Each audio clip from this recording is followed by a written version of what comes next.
तर तिकडे महाबळेश्वरमध्ये 24 तासांमध्ये तब्बल 179 मिलीमीटर पावसाची नोंद झालेली आहे। पश्चिम घाटामध्ये मुसळधार पाऊस कायम आहे। डोंगरदऱ्यांमधील धबधबे पुन्हा एकदा प्रवाहित झालेत। मुसळधार पावसाचा जनजीवनावरती सुद्धा परिणाम झालेला आहे।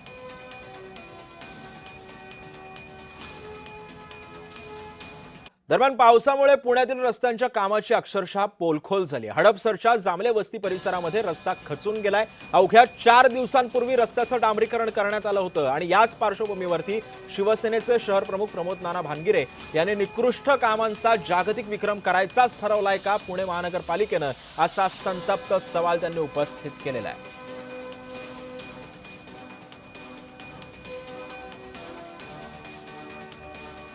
त्यामुळे पुणे महानगरपालिकेची पोलखोल या पावसामध्ये झालेली आहे। आपण बघतोय की रस्त्यांवरती खड्डे पडलेत। या रस्त्यांमध्ये एक भल्या मोठ्या ट्रकचं जे चाक आहे ते रुतून बसलेलं आहे